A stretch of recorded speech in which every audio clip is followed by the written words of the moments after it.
mensahe ngayong umaga is all about unworthy of His love. Ibig pong sabihin tayo po, kung tayo man ay minahal ng ating Panginoon, ay masasabi natin na walang sino man sa atin ang worthy sa pagmamahal ng ating Panginoon. Yes, nobody is worthy of the love of God. Bakit nga ba wala pong karapat-dapat sa pagmamahal ng Diyos? So, isa po sa kadahilanan kung bakit wala pong karapat-dapat sino man na tao sa pagmamahal ng Diyos ay sapagkat ang Diyos natin ay isang banal na Diyos at tayo, sinasabi ng banal na kasulatan, ay makasalanan. So, hindi mo po pwedeng i-reconcile ang kabanalan at ang kasamaan o kasalanan. Pero sa kabila ng lahat ng yan, sinasabi ng banal na kasulatan na tayo ay minahal ng Diyos. So yan, hindi po dahil sa karapat-dapat tayo, kundi pagpapakita po ng ating Diyos ay isang Diyos ng biyaya na kaya niyang mahalin ang mga taong makasalanan na kahit hindi karapat-dapat na kanyang mahalin. Not only that, nobody is worthy of His love, but nobody also is capable of loving the Lord without God loving them first. Wala pong sino man din sa atin ang mayroong kakayahan, kapangyarihan na mahalin ang ating Panginoon na hindi mo na tayo minahal ng Diyos. Yan po yung sinasabi ng banal na kasulatan. Kaya nga wala pong pwedeng magyabang sabi sa atin na minamahal natin ang Diyos kahit hindi tayo minamahal ng Diyos. Hindi po yan biblikal. Ang biblikal po, minahal natin ang Diyos sapagkat minahal muna tayo niya. Na ibig sabihin, without the love of God toward us, we are incapable of loving the Lord. Kaya nga po, marami dyan mga tao na nagsasabing mahal nila ang Diyos. Na itong mga taong ito na nagsasabing mahal nila ang Diyos, ay ayon naman sa banal na kasulatan, hindi sila minamahal ng Diyos. Bakit po? Sino ba yung mga tao na minamahal ng Diyos? Ang mga minamahal lamang ng Diyos, ayon sa banal na kasulatan, ito yung mga itinuturing niyang anak. Ito yung mga tao na nagsisi sa kanilang mga kasalanan. Ito yung mga individual na nagpahayag ng kanilang pananampalataya sa ating Panginoon. Sila lamang yung iniibig ng ating Panginoon. Hindi po totoo na minamahal ng Diyos ang lahat ng tao. Kasi kung lahat ay minamahal ng tao, lahat ng tao minamahal ng Diyos, hindi niya hayaan na merong isa man sa kanila ang mapunta sa impyerno. Pero ayon na rin sa banal na kasulatan sa Matthew chapter 7, verse 13 and 14. It's the way that leadeth to destruction, and many there be shall go in the earth. Sinasabi na marami pong papunta sa kapahamakan doon sa impyerno. Marami na yan napupunta sa impyerno. Hindi na dapat sila pupunta sa impyerno. Pero mismo ang Biblia nagsasabi, sila ay patungo sa impyerno. Marami ang sabi riyan. At doon din sa verse 14 sabi, because straight is the gate and narrow is the way that leadeth unto life, and few there be shall go in thereat. So yung pong few na yan na binabanggit ng banal na kasulatan, ito po yung mga nagsisi sa kanilang mga kasalanan, nagpahayag ng pananampalataya sa ating Panginoong Hesukristo. Sila po yung pinapatungkulan ng pag-ibig ng ating Panginoon. Sila po yung totoong iniibig ng Diyos. Kaya ang isang tao, kahit 1,000 beses sabihin niya siya ay minamahal ng Diyos, 1,000 beses din niyang sabihin minamahal niya ang Diyos, kung hindi man siya mananampalataya ng ating Panginoon, hindi po totoo yung pag-ibig na yan na binabanggit. Pero sa mga nakakasiguro na sila ay mananampalataya ng ating Panginoon at nagsisi sa kanilang kasalanan, kahit hindi nila sabihin mahal sila ng Diyos, At kahit di nila sabihin, minamahal nila ang Diyos. Yung pagmamahal ng Diyos ay totoo sa bawat isa na sumampalataya sa ating Panginoon. So, pero alam niyo po, malaking hiwagay ang pag-ibig ng Diyos. Hindi natin pwedeng ikumpara sa pagmamahalan ng tao. Nagtatalunan pa yan kung sino ang nauna. Tama po ba? Okay. Kaya mo na ako minahal dahil minahal kita. Sabi, hindi, ako yung una. So God loves us in spite of our sinfulness. Wow, makasalanan, hindi karapat-dapat, incapable of loving God, yet God loves us in spite of our sinfulness. The question is, what makes a holy God love a depraved man like us? So, anong nagtulak sa ating Panginoon para mahalin ang isang makasalanan na kagaya natin? Sinasabing hindi karapat-dapat, pero bakit minahal pa rin tayo ng Diyos? Ano bang mga rason? Okay. So, kaya pag-aralan natin ngayong umaga yung mga reasons or several reasons why God loved us in spite of our sinfulness or depravity. Yung pong sinfulness at depravity ay parehas lang po yan, ha? Okay? Patungkol sa kasalanan lahat yan. Okay? Na sinasabi ng banal na kasulatan na ang tao ay lubos na makasalanan from head to foot. Ganun po tayo sa harapan ng Diyos. Kaya wala pong sinumang malinis. Pero ito po yung pag-aralan natin. Okay? Yung hiwaga, bakit ang isang banal na Diyos minahal niya ang isang makasalanan na tulad natin. And first reason is that for His love to be partake by us. Isa pong kadahilanan kung bakit minahal tayo ng Diyos upang yung kanyang pag-ibig ay ating pagsaluhan. Yung magsasalo po, ito po yung kanyang inibig na siyang umibig din sa kanya. So, tunay na ang pagmamahal ng Diyos ay idinisay niya upang pagsaluhan ng kanyang mga mananampalataya. Sabi kasi dito sa verse 7, Beloved, let us love one another. Dahil tayo ay minahal ng Diyos, sabi niya, tayo naman ay magmahalan sa bawat isa. Na ibig sabihin, ipakita natin sa bawat isa, ihayag natin sa bawat isa na tayo ay minamahal ng Diyos. Yan ay sa pagpapakita natin ng pagmamahal din sa ating kapwa mananampalataya. Sapagkat kung atin pong pag-aaralan ang banal na kasulatan, bilang mga tao na nagpapahayag na minamahal sila ng Diyos, ay tungkulin din po natin na mahalin yung ating kapwa mananampalataya. Kaya yun po yung sinasabi rito,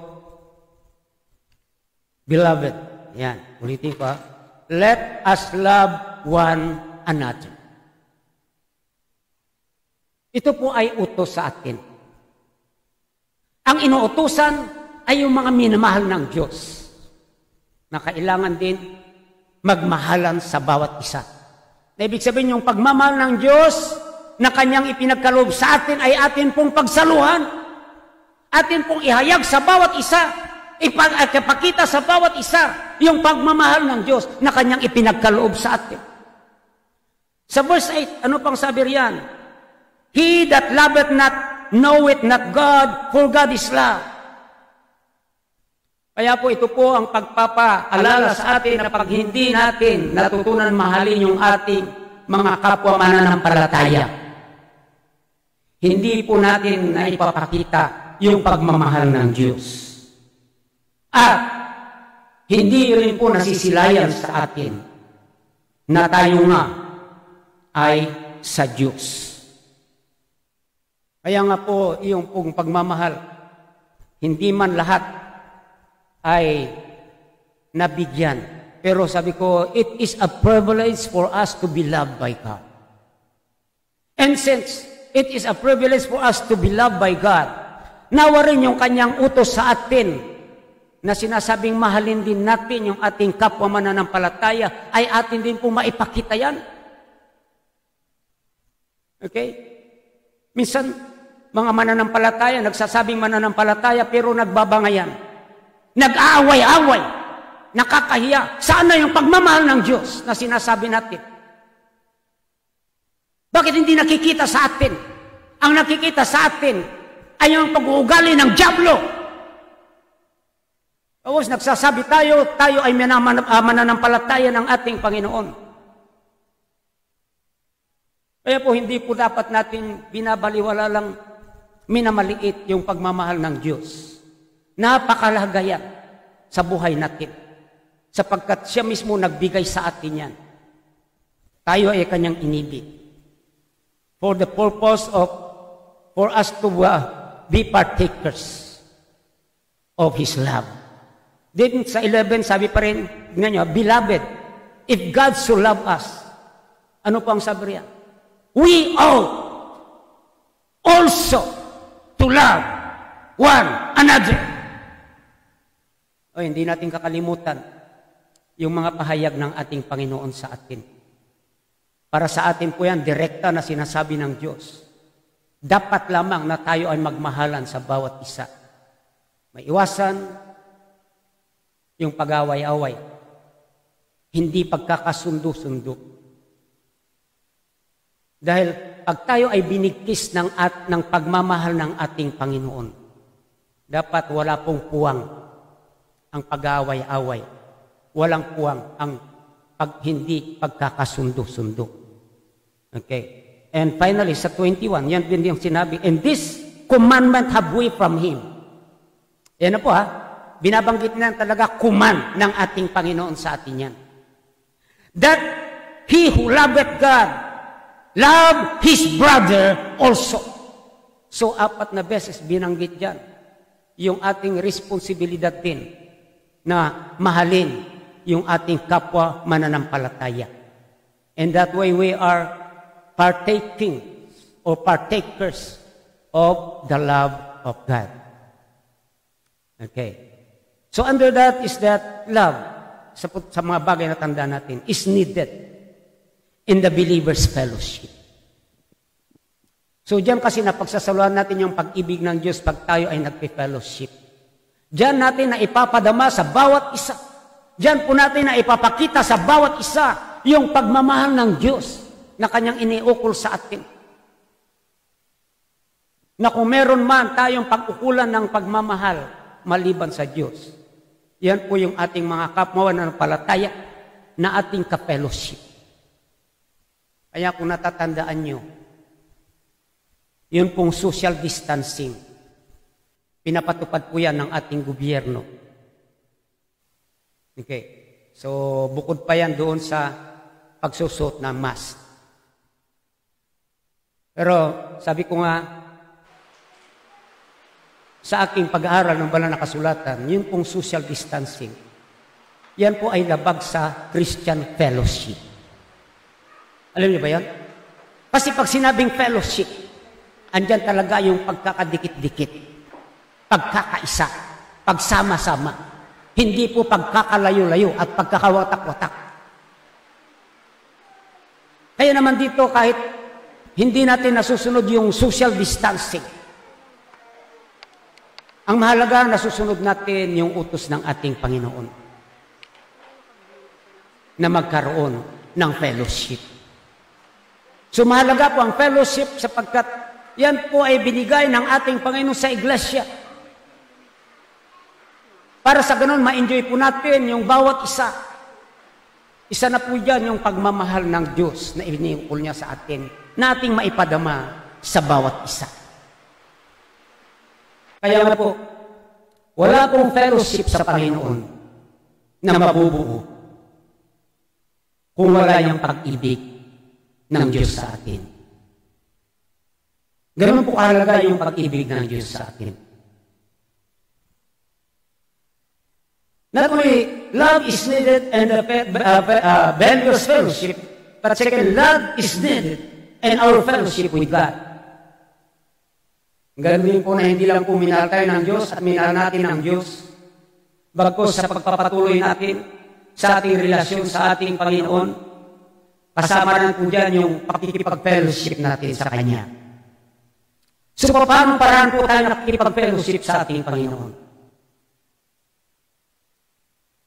Nakikipag-fellowship tayo sa ating Panginoon sa pamagitan ng panalangin.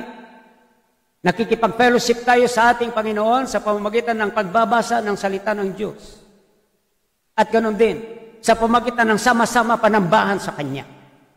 Yung mga tatlong ito na nabanggit, alam niyo po ba, ang dahilan kung bakit nagagawa natin magbasa ng salita ng Diyos, manalangin, dumako sa Kanyang bahay-sambahan upang manambahan sa Kanya, ay dahil sa minamahal natin ang Diyos.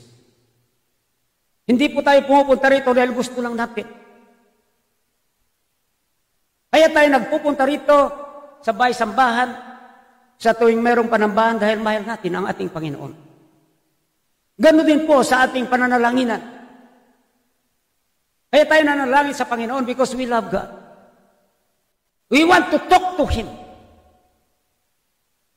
Gusto natin idulog sa Kanya anuman yung mga concerns natin sa ating buhay. And we believe nandoon siya na nakikinig sa atin. Ganoon din po sa pagbabasa ng banal na kasulatan. It is because we love God. That's why we read His words. Kasama na dyan yung pagkakaloob sa ating Panginoon. One of the requirements or the primary requirement of giving is love. Kaya kung tayo man ay nakakapagkaloob sa ating Panginoon, ay dahil sa minamahal natin ang ating Panginoon. And those are all part of our fellowship with God. Salamat sa pag-ibig ng Diyos na kung saan doon tayo kapartake bawat isa sa atin. So yan po yung unang rason why God loved us in spite of our sinfulness or depravity. For His love to be partaked by us. Second reason why God loved us in spite of our sinfulness and depravity is that for His love to be perfected in us. Sino sa inyo nakakaalam kung ano ang Tagalog ng perfect? Yan. So, ang talagang Tagalog niya na hindi natin masyadong naririnig at medyo malalim ay sakdal. Apelyido yata yun. Meron ba apelyidong sakdal? Si Pastor Marvin? Ay, si Paula? Okay, so, ngumiti ka dyan. Okay, so, naalala ko lang. Ayan, so sakdal. Yan po yung talagang Tagalog ng perfect. Hindi po perfecto. Perfecto, ayan, ay Espanyol na yan. Okay, so, alam nyo, bakit hindi ba perfect ang pag-ibig ng Diyos? Okay? So, bakit pa ipagkaloob niya sa atin upang ma-perfect o maging sakdal yung kanyang pag-ibig? Pero kung ating titignan ang banal na kasulatan, yan po yung binabanggit dito. Sa verse 12, sabi niya, no man hath seen God at any time if we love one another. God dwelleth in us and His love is perfected in us. Nagiging sakdal sa atin. Meron tayong pagbabahabahagi ng kanyang pag-ibig. Pero sa pagbabahagi niya sa atin ng kanyang pag-ibig, yung sinasabi rito, nagiging o napapasakdal, napagiging sakdal yung kanyang pag-ibig. Maganda po na ating maliwanagan yan. Okay? Ito maari yung isa sa mga bagay na nalilingid sa atin. Ako rin po, nung aking pag-aralan ito kagabi, sabi ko talagang kakaiba pala yung pag-ibig ng Diyos. Okay? Pero kahit papano ay mahalaga maunawaan natin. Maging sa 17 inulit dito, herein, sabi rito, is our love made perfect. Ganon din yung pag-ibig natin sa Diyos. Nagiging sakdal, ang sabi riyan.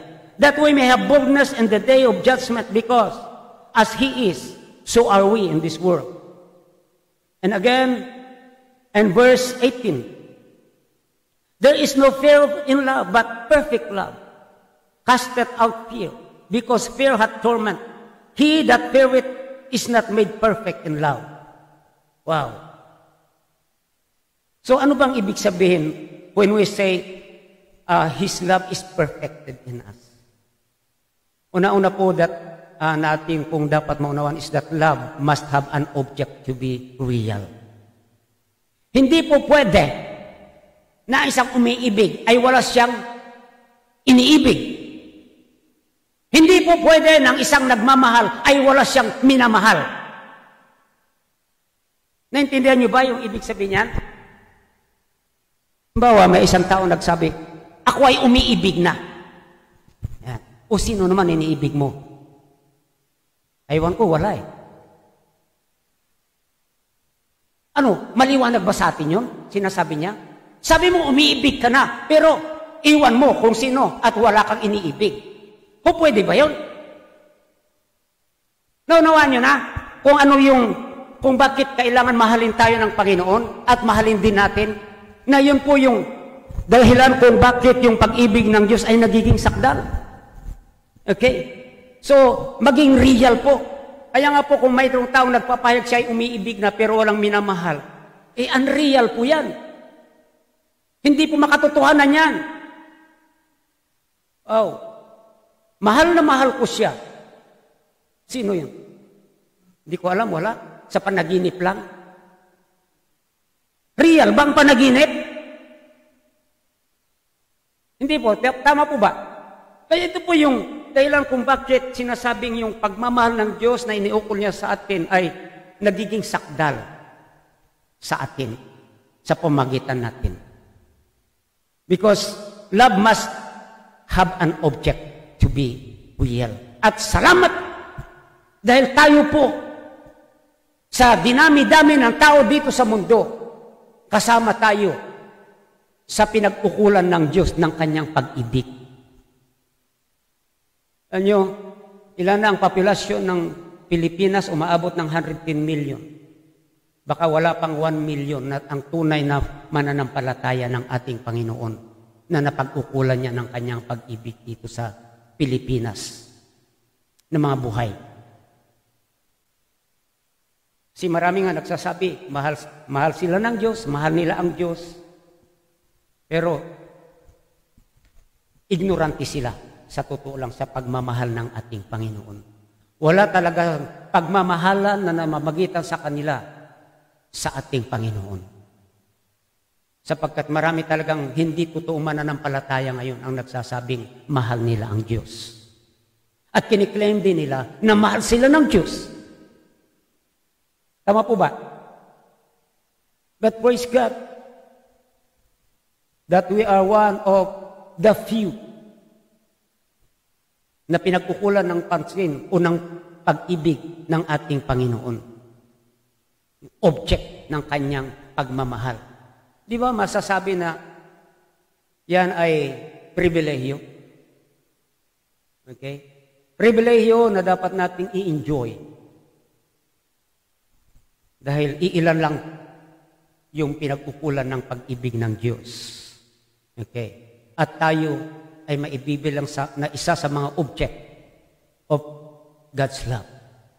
At kahit kukunti man tayo, doon po yung pagmamahal ng Diyos o yung pag-ibig ng Diyos ay nagiging real. Totoo. Hindi panaginip na lamang. O hindi yung pag-ibig na walang kabuluhan. Kasi merong pong object. Yan. Okay. So, pwede ba kayong magmahal na walang object yung pagmamahal nyo? Sino rito ang makakapagsabi, ay, kaya kong magmahal, pastor, kahit wala akong minamahal? Meron po ba? So, ang Diyos din, hindi rin po siya mangmang na magmahal na wala siyang minamahal o walang object ng kanyang pagmamahal. Kaya nga magpasalamat tayo na isa tayo sa mga naging object ng pagmamahal ng Diyos. At doon po nagiging makatotohanan yung pagmamahal ng ating Panginoon sa atin. Ganon din yung pagmamahal natin sa ating Panginoon. So dahil naging makatotohanan, yan po yung dahilan kung bakit nagiging sakdal yung pagmamahal ng Diyos. Kasi yung pagmamahal niya lang na walang object din, hindi po pwedeng sabing perfect. Yan. So, ganun kasi yung pagkadisenyo ng Panginoon sa kanyang pag-ibig. There must be an object. kung saan pinapatungkulan ng kanyang pagmamahal. Second, love must have a recipient to be true. Kailangan din, para maging kumpleto, maging totoo, meron ding recipient. Ano ba yung recipient? Tumatanggap. Ang tanong, lahat ba ng pagmamahal tinatanggap ng mga minamahal? Ha? Isipin na lang natin, example po ang ating Panginoon Jesucristo. Sabi ng banal na kasulatan, He came into His own, but His own received Him not. Ano ibig sabihin niyan? Minamahal niya ang Israel, ang Hudyo. Pumunta siya rito sa ibabang lupa upang sila ay iligtas niya. Bakit ba siya pumunta rito sa lupa? Para iligtas niya sila. Dahil mahal niya sila. For God so loved the world, sabi roon, that He gave His only begotten Son. Ngayon, nung nandito siya, ano ang ginawa ng mga Hudyo? They did not receive Him. Tinanggihan nila. Okay ba yung pagmamahal na hindi tinatanggap? Okay lang ba yun? Pero salamat, may mga hintil na kagaya natin na tumanggap sa pagmamahal ng Diyos. Yan. And because of that, God's love is perfected. Kahit sa tao rin eh. Halimbawa si James, meron siyang napupusuhan dito. Nag-propose siya ngayon. Kaso lang, tinanggihan siya. Magiging sakdal ba? Kumpleto yung pagmamahal na yun? Okay? Tinanggihan naman. Kasi ang pagmamahal, kailangan nasusuklian din eh. Kaya ang sabi ng banal na kasulatan, we love Him because He first loved us. Na ibig sabihin yung pagmamahal ng Diyos talaga, sinuklihan natin ng pagmamahal.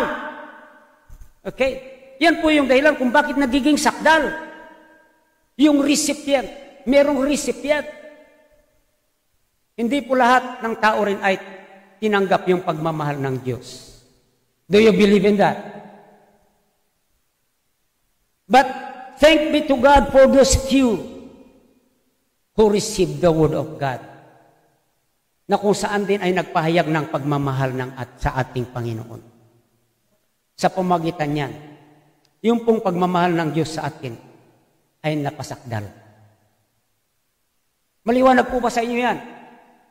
Okay, sa totoo lang, hindi po mahaba yung mensahe natin ngayon, kaya makakahinga kayo ng maluwag. Hindi na tayo abutin ng 12:40, kagaya ng nakaraan linggo. Bagamat na late pa yung ating kwan ngayon, hindi ko alam baka, 11:55 pa lang. Okay.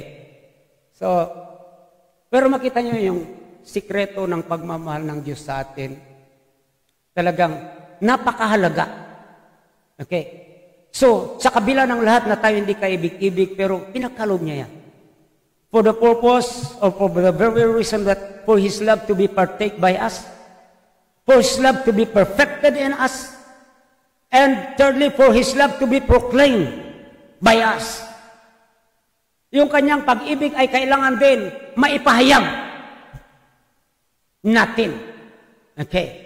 Kung bakit niya ibinigay sa atin yung kanyang pag-ibig. Na tayo ay inibig na pa, hindi lang basta't inibig niya at manahimik na tayo. Sarilinig natin yung pag-ibig ng Diyos. Bagkus kailangan din atin din pong ipahayag yung pagmamahal ng Diyos. Kailangan malaman ng buong mundo na mayroong isang Diyos na nagmamahal. And though testify. Ano ba yung testify? Yung testify ba nagsasalita o tahimik lang? Halimbawa, ikaw, mag-testify ka sa korte. Okay, pumayag ka. Pagdating sa korte, tatanungin ka, sasagot ka ba? O para kang bingi at pipit? Ibig sabihin ng testify, nagsasalita yan. Ano ang kanyang ite-testify? Kung ano ang kanyang nasaksihan. Kung ano kanyang nakita. So tayo nasaksihan natin, nakita natin, na-experience natin yung pag-ibig ng Diyos. Yun din po yung ating i-testify sa mga tao. Are you listening?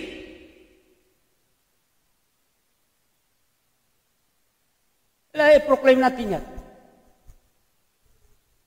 Kasi unang-una na nga dahilan, kung walang nag-proclaim sa atin, nagpahayag sa atin yan, wala rin tayong pag-ibig ng Diyos ngayon. Sa totoo lang po.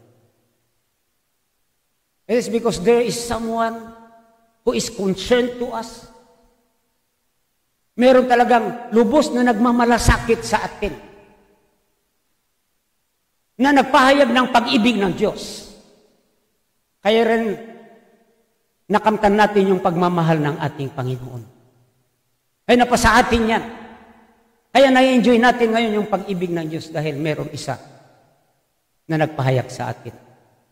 Kaya ganoon din po, bawat isa sa atin na naka-experience ng pag-ibig ng Diyos, kailangan din ipahayag natin yan.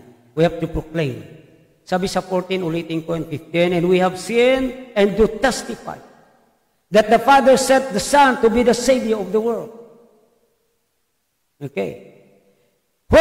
Whosoever shall confess that Jesus is the Son of God, God dwelleth in him and he in God. Yung salitang confess, yan din po, yung pagpapahayag din po yan. Na i-confess natin, ipakilala natin ang ating Panginoon Kristo, ang pag-ibig ng Diyos sa mga tao. Wow. So, yun pala yung reason why God loved us. Para sa ganun yung kanyang pagmamahal ay maiparating sa bawat tao. Hindi man lahat ay tatanggap sa kanyang pagmamahal. Hindi man lahat ay matutunang mahalin ng ating Panginoon. Pero responsibilidad po natin na ihayag ito sa mga tao. Okay. Kasi hindi man lahat, kahit paano meron at meron, tatanggap sa pagmamahal ng Diyos. Bakit po nakakasigurado tayo na meron? Kasi tayo yung ebidensya. Meron nagpahayag sa atin. Maaring isa lang tayo sa daan o libo na napahayagan na nung tao nagpahayag sa atin. Pero doon sa libo na napahayagan niya, isa lang tayo. Ibig sabihin po, maaring 5, 10, doon sa libo ng napahayagan, yung pong tumanggap sa pagmamahal ng Diyos. At isa tayo roon. O tayo rin, maaring nagpapahayag na tayo, pinapahayag na natin yung Ebanghelyo, yung pag-ibig ng Diyos.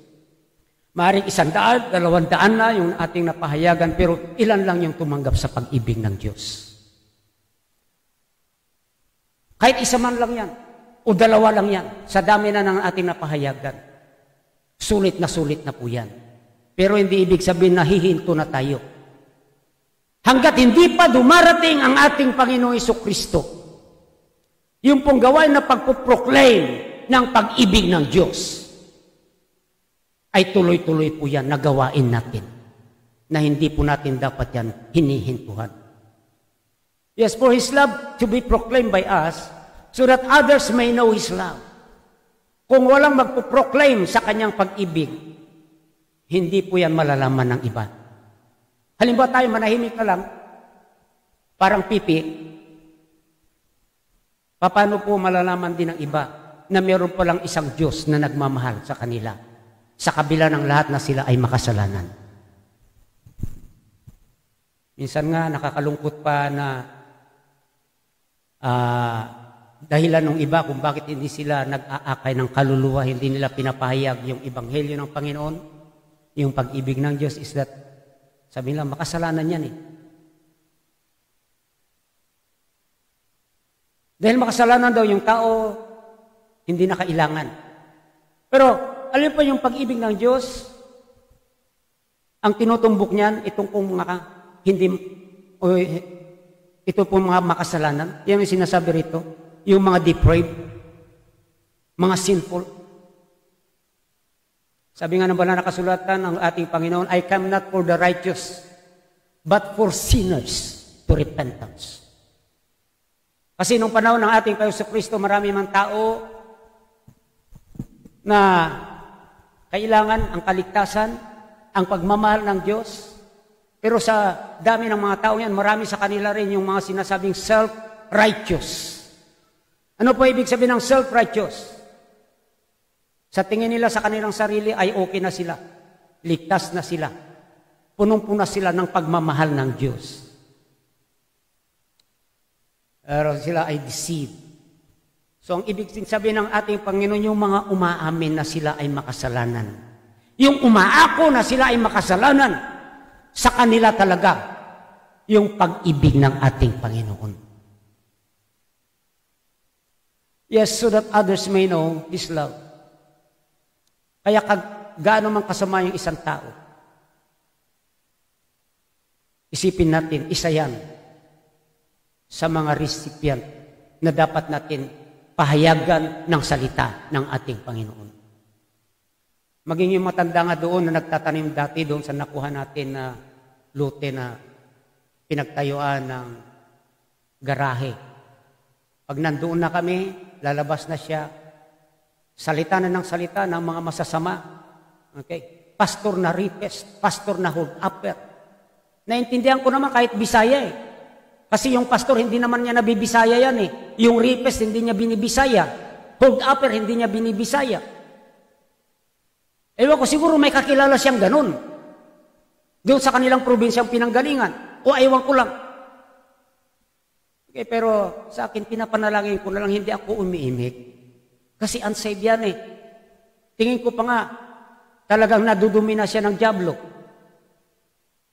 Magsalita ako doon, sinubukan ko na yan noon eh. Lalo lang, hindi lang madudoble, matitriple pa yung kanyang puot o galit. Kasi naranasan ko yan, yung ngayong naikwento ko sa inyo na nag-aabang ako ng basura, truck ng basura na pabalik, galing sa Royal Corps. Nandun ako sa tapat noon. Meron palang taong doon na nakatira, doon sa dating all day, dyan sa Pandaryat.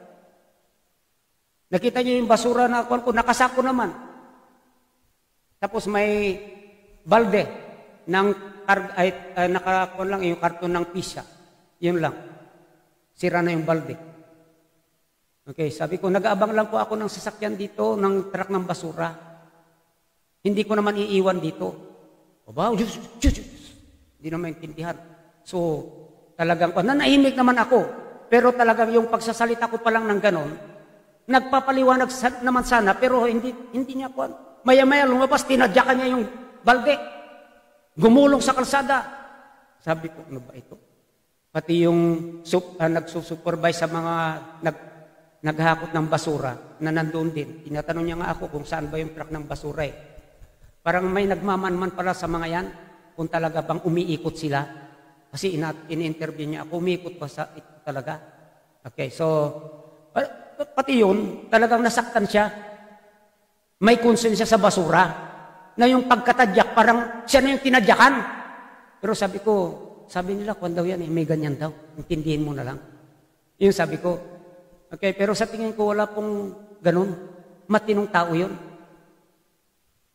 Talagang ganun lang siya. Okay? So, land grabber. Yan. Okay, so, nung kasi kinausap namin, humingi siya ng bayad. Doon hindi sa kanya, kasi yung mga kawayan na inilagay ko dyan, nung tingin, wala namang kawayan na inilagay. Yung mga sanga-sanga lang, yung kanyang pinambako doon, sanga-sanga ng mga puno, pinagtali-tali niya. Wala namang kawayan na binili para ilagay doon. So, pero pinagbayad kami ng 5,000. Okay. So, tuwang-tuwa nga, no, naibigay niya yung 5,000. Pero kinabukasan, ayan na naman. Puro masasama na naman.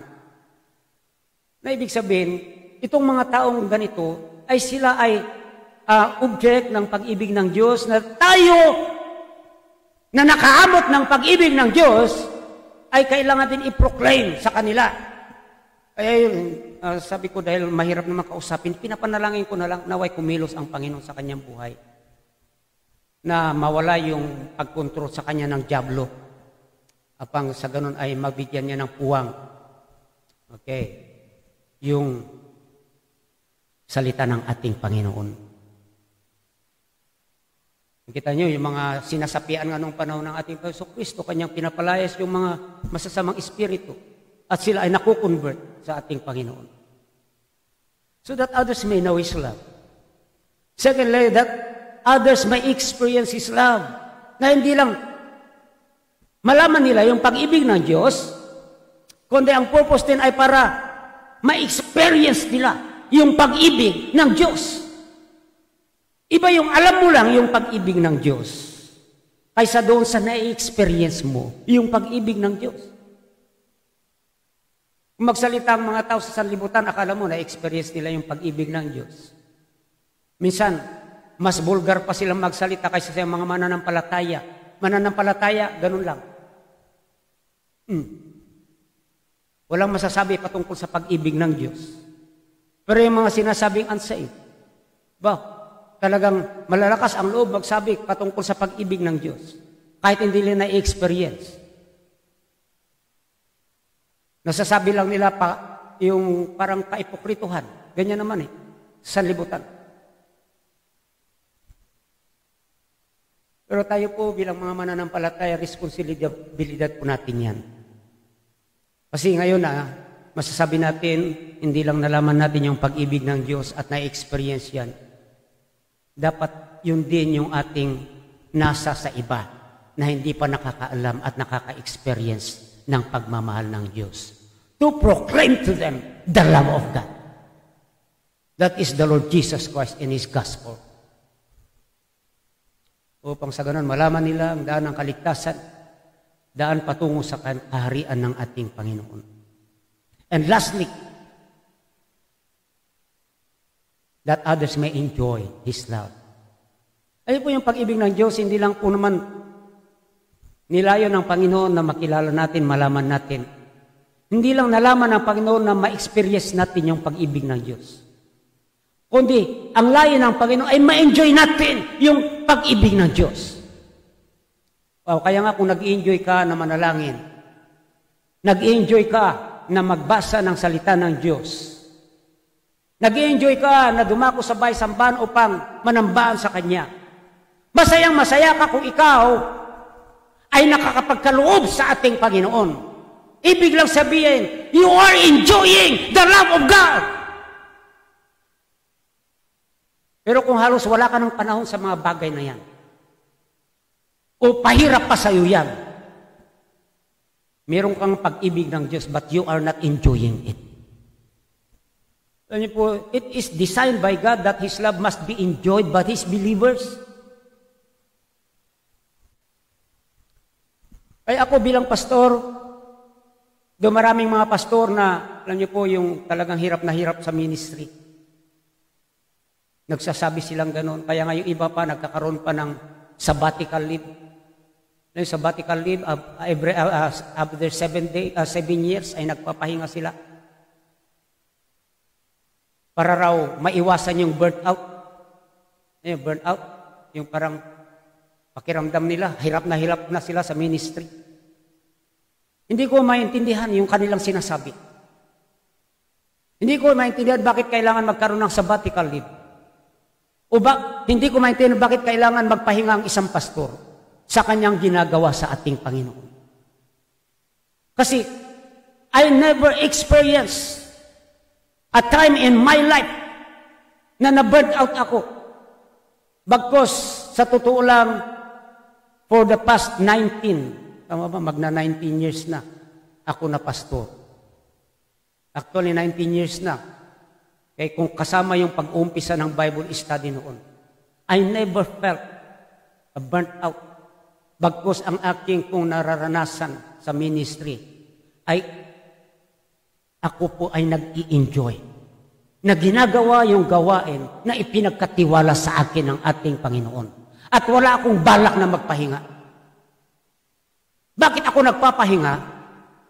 Kung ako ay masaya sa aking ginagawa. Ang nagpapahinga lang, yung mga feeling niya pagod na sila. Hirap na. Tama po ba? Pero yung mga nag-enjoy sa kanilang ginagawa, masaya sila. Dapat ba magpahinga yan? And I believe a pastor like me ay hindi dapat nagpapahinga pagdating sa paglilingkod sa ating Panginoon.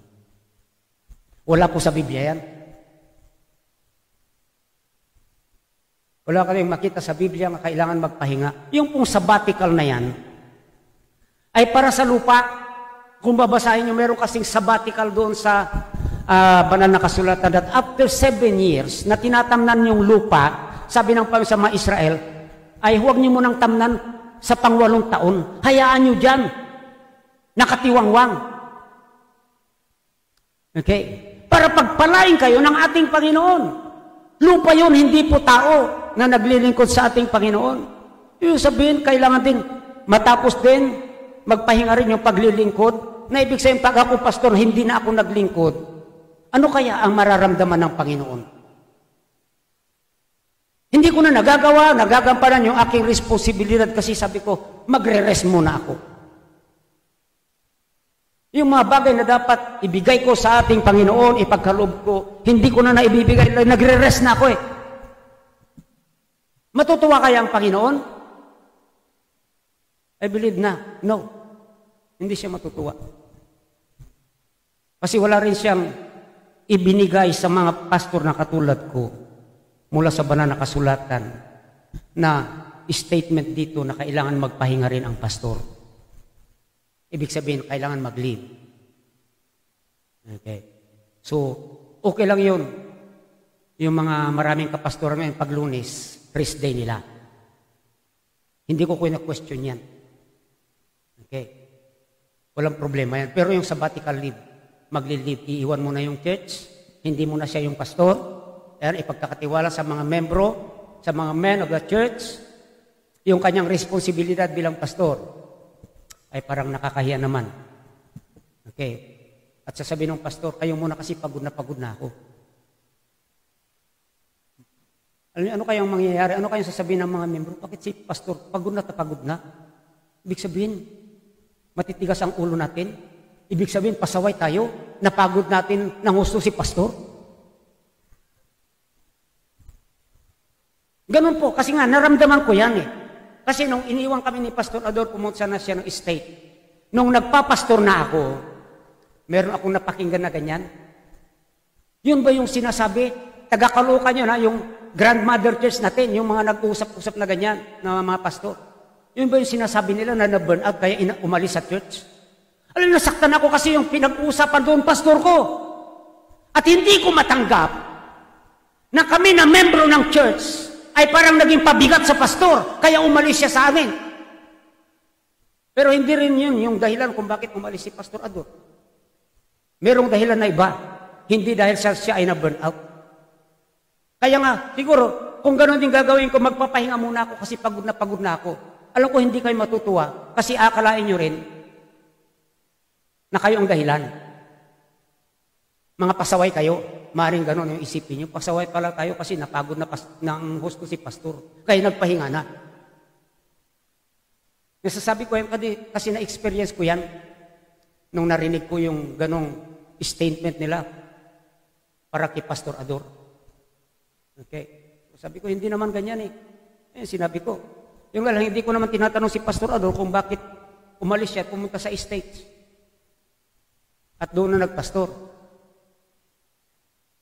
Kasi labas na ako roon kung ano man ang dealing niya sa ating Panginoon. Kasi personal na mga dealing niya yan eh. Okay. So, that others may enjoy His love.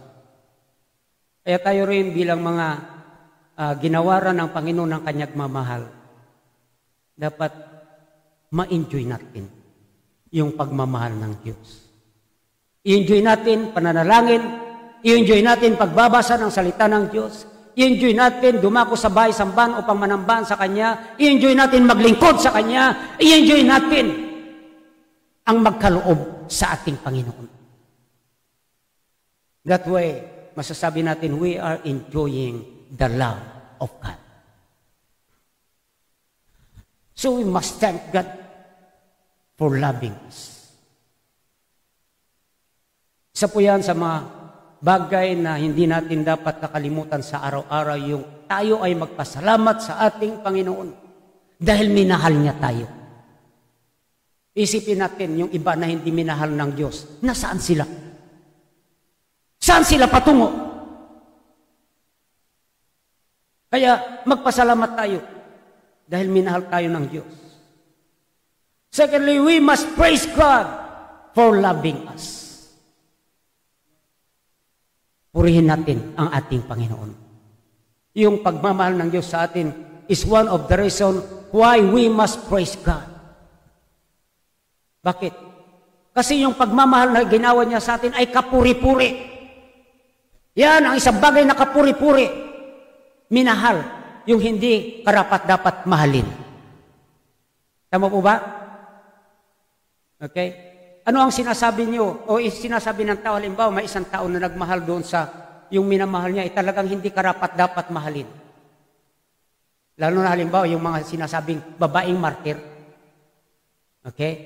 Kung bakit sinabing martir? Kasi yung asawa nila nang bubugbog, pabaya. Okay?